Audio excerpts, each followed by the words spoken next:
Hello, grade 5 students. In this video, we're going to solve and read from the book.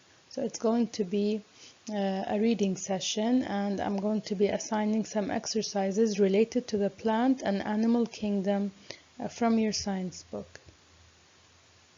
So have your science book in front of you.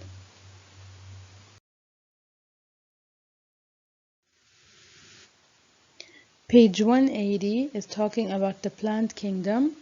It's saying that there's more than 320,000 different kinds of plants, and that plants are made up of many cells, so they're multi-celled, and they use sunlight to make food, and plants come in many different sizes.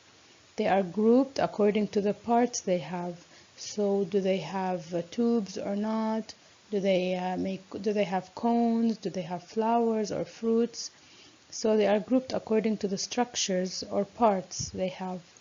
And they're talking about the vascular plants. They have the long, thin tubes that help them to take up material through the plant, up and down the plant. And other plants, they mean the non-vascular, that absorb water like a sponge. Okay, and also we're in the last paragraph now. Plants are classified according to how they reproduce. Here they mean whether they are seed or seedless. Some plants make seeds in fruits. We call these the flowering plants, and others make seeds in cones. We call these the conifers. And also here there's a picture of a conifer, which is a vascular plant, and it can grow very tall and live for many years. There's a picture of the moss, which are not vascular, and they usually stay low to the ground and they absorb water like a sponge. We have a picture of a flowering plant. It makes seeds, and of course it changes into a fruit. Flowers change into fruits. So this is page 180. On page 181, they're talking to you about the animal kingdom. Animals are multi-celled and they don't make their own food, so they're consumers. And they are grouped into two main groups, the vertebrates. The vertebrates include the fish, birds, reptiles, amphibians, and mammals, and also the animals without backbones, like insects, worms, jellyfish, and sponges. Vertebrates are only 5% of the animal population on Earth. However, the invertebrates make up 95% of Earth's animals. And so, within these two main groups, animals are classified according to their body structures. So there's other ways to classify them, like whether they are mammals or reptiles and amphibians or insects or spiders. So there's other ways also to group animals in the vertebrates group and in the invertebrates group. Here we have a crab. It's an invertebrate, doesn't have a backbone. We have an amphibian, which is the frog. It's born in water, and then it starts to move between water and land when it grows up. And we have a bird, which is the chicken. Of course, you already know these facts. Birds have wings and feathers. Some birds fly and some don't. We have a mammal, which is the lion. Mammals feed milk to their young, and they usually have hair or fur covering their bodies.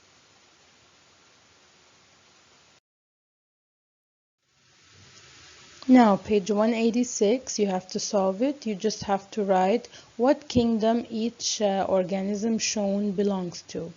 If there's something you don't know, you can always look it up on Google. I think you should know the mushroom, the moss, the cyanobacteria, and the sea star. Now, if you have trouble with the euglena and the sulfolobus, you can always look it up on Google.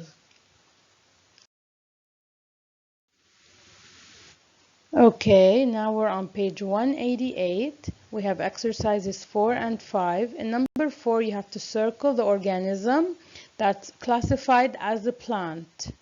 And in number 5, you're going to explain why you circled that organism. So what characteristics, what things does it have that caused you to classify it as a plant. Okay, so this is page 188.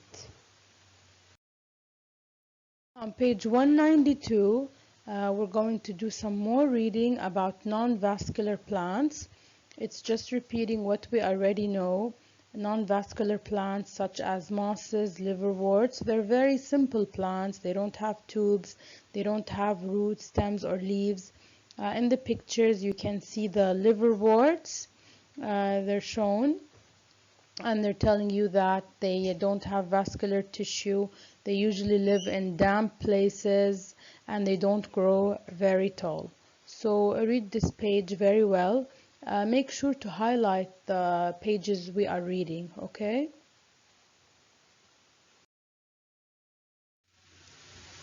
Page 193 is talking about the vascular plant.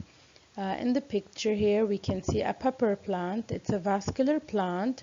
It has true leaves and roots that transport water and minerals up and down. So it has vascular tissue, okay?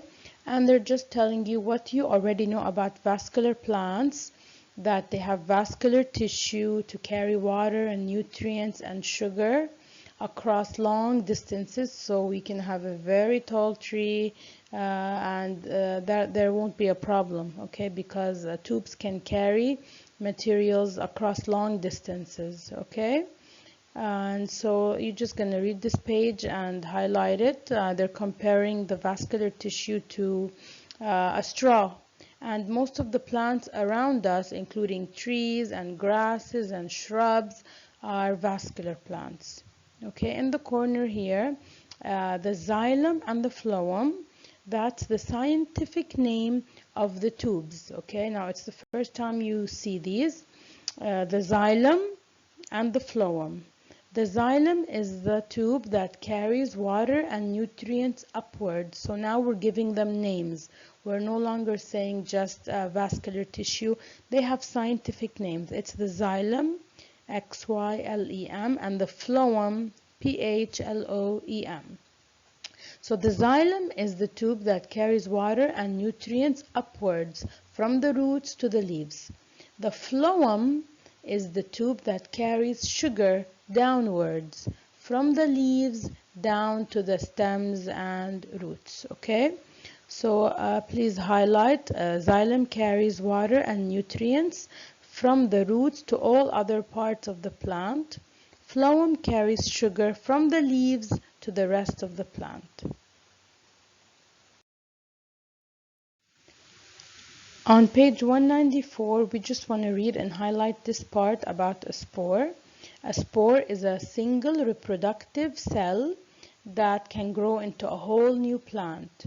It will germinate, of course, and make a whole new seedless plant. So mosses, liverworts, and ferns are examples of plants that grow from spores. We call these seedless plants. Mosses and liverworts are non-vascular, while the fern is vascular. Okay, so this is what we want to read and highlight up to while a fern is a vascular plant. So on page 195, this is the exercise I want you to do. It's a Venn diagram comparing the moss plant and the fern plant, okay? So you're gonna write these 7 statements inside of the Venn diagram. So for example, do photosynthesis. You're gonna put it under the moss or the fern or both, okay? Have vascular tissue. So you have to know where to write each statement. Is it just describing the moss? So you're going to write it in the space under the moss. Is it just describing the fern? You'll write it in the space under the fern. And if it's describing both, then you're going to write it in the space between, under both. Okay? So do photosynthesis, have vascular tissue, reproduce with spores, don't have vascular tissue, are producers, are multi-celled organisms, and only grow in damp places. On page 204, you're just going to circle the plant that will reproduce a seed in a fruit, okay? So which one is going to have seeds growing inside of fruits? Just circle it. On page 240, this is about the animal kingdom. Exercise 3, you're going to draw circles around the vertebrates, the animals with backbones, and boxes around invertebrates, animals without a backbone. So here we have an animal in the first picture. This is called a sponge. We have a worm, we have a frog, a bird, and a fish. In exercise 4, you have to match each vertebrate group to its description, to the property it has. The first description is scaly skin, so you're going to match which group has scaly skin. The second one lives part of life in water and part on land. The third one, body covered with feathers. The fourth property, lives and takes in oxygen underwater.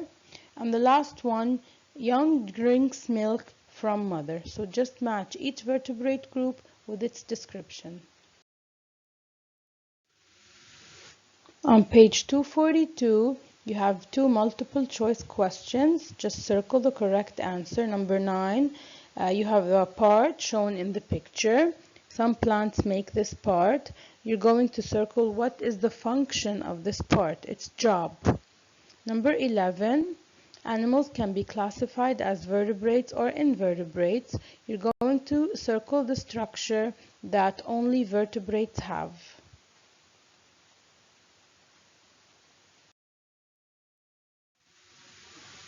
Finally, on page 243, you have number 16. Scientists, they always group living things, okay? What do you think these living things have in common if they are placed in the same group? Might they all have the same age or the same color or the same size or similar characteristics? So what is it that scientists depend on when they're putting living things together in one group? So you're going to be reading and highlighting all the pages we just read and solving all the exercises I showed you, but only send me pictures of your work for the following pages, because we skipped like through so many pages, and you can't be sending me all those pictures. So just page 188, 195, and 222. But make sure you solve all the other exercises as well. Okay? Okay, take care of yourselves and see you soon.